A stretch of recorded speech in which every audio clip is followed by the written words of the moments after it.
नमस्कार, लोकमित्र न्यूजमध्ये आपलं स्वागत आहे। पाटोदा शहरात भटक्या कुत्र्यांचा प्रश्न गंभीर बनला असून मुख्य रस्ता चौकात ठाण मांडून बसलेल्या भटक्या कुत्र्यांमुळे शाळकरी मुलांना रस्त्यावर चालणं बिकट झालं होतं। तर काही नागरिकांनी पशुधनावर भटक्या कुत्र्यांनी हल्ला केल्याच्या घटना घडल्या आहेत। त्यातून उपचार घेऊन नागरिक तर बरे झाले, मात्र शेतकऱ्यांचे पशुधन दगावलेत। त्यामुळे भटक्या कुत्र्यांचा बंदोबस्त करण्याची मागणी वेळोवेळी करण्यात येत होती।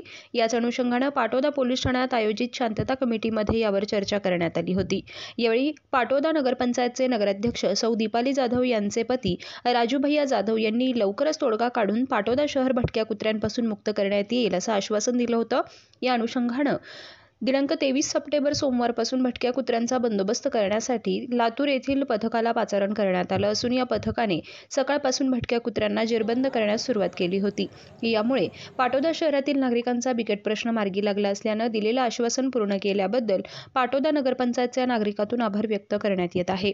शहरातील भटक्या कुत्र्यांचा बंदोबस्त करण्याचा उपक्रम हा 7 ते 10 दिवसांपर्यंत चालणार असून या दरम्यान भटक्या कुत्र्यांचा निर्बीजीकरण करण्यात येणार आहे, तसेच त्यांना शहराच्या हद्दीपासून लांब सोडण्यात येणार आहे। तरी नागरिकांनी या दरम्यान आपले पाळीव कुत्रे बांधून ठेवून नगरपंचायतला सहकार्य करावं असं आवाहन नगराध्यक्षपदी राजू जाधव यांनी पाटोदा शहरातील जनतेला केलं आहे।